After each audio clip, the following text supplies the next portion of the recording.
Okay, let's talk about Beyond Meat. This is a company that not too long ago was supposed to completely revolutionize the way we eat. But now?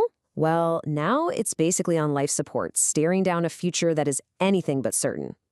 And that's really the central mystery we're going to unpack today. How did Beyond Meat go from being this incredible market darling, a Wall Street sensation, to what analysts are now calling a financial zombie?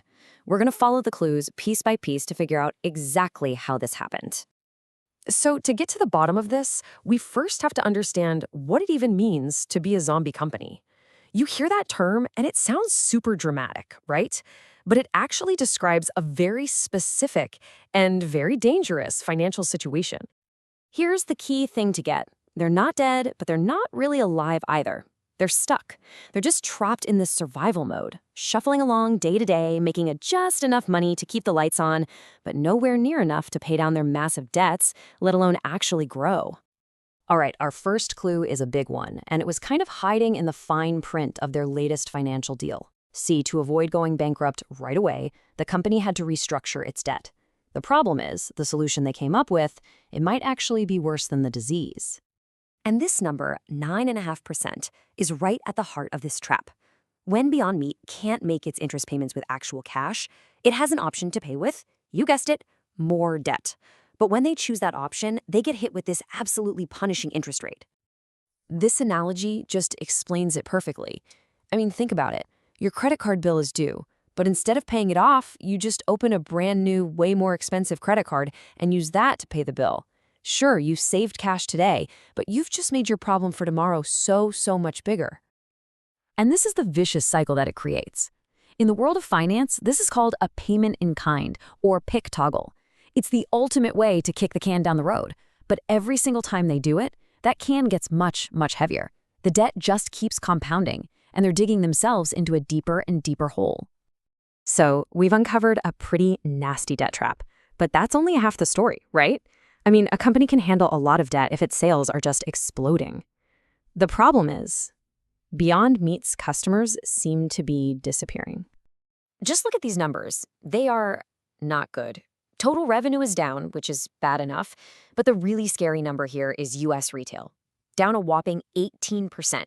That means everyday people, the company's bread and butter, are walking right past their products in the grocery store. And this right here, this gets to the heart of the sales problem.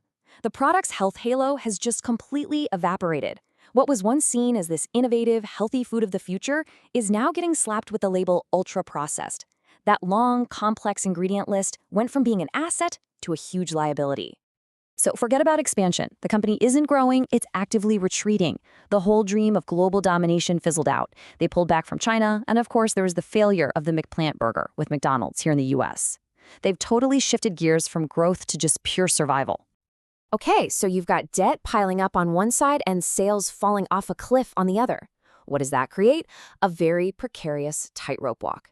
And right now, analysts are watching two critical financial tripwires that could, at any moment, signal the end of the line.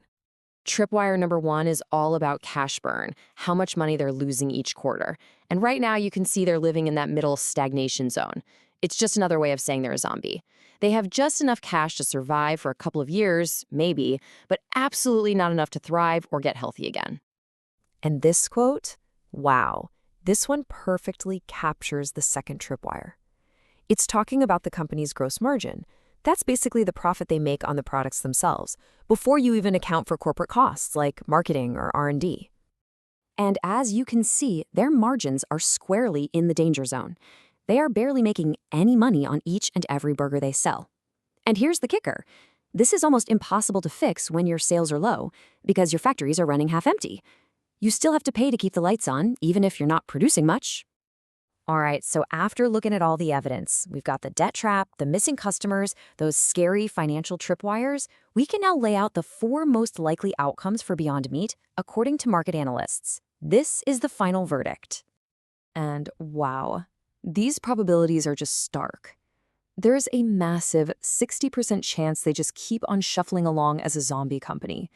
And just look at that tiny little sliver for a turnaround, a minuscule 5% chance of some kind of miracle. So, what do these 4 futures actually look like? Well, this chart maps it out for the company's stock price over the next couple of years. You can see that long, flat gray line of the zombie, the sharp, painful drop of bankruptcy, and then there's that steep green mountain. That represents the very, very unlikely turnaround. So the most likely path forward is basically survival without any success. The company just limps along using that tricky PIK toggle to save cash.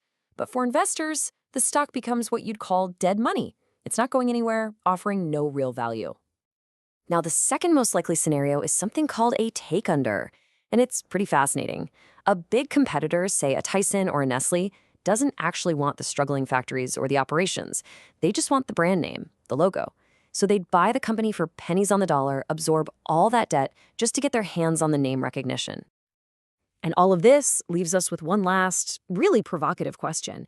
By taking on all this complicated debt just to survive today, has Beyond Meat simply chosen a more drawn-out, more painful path to the exact same inevitable end?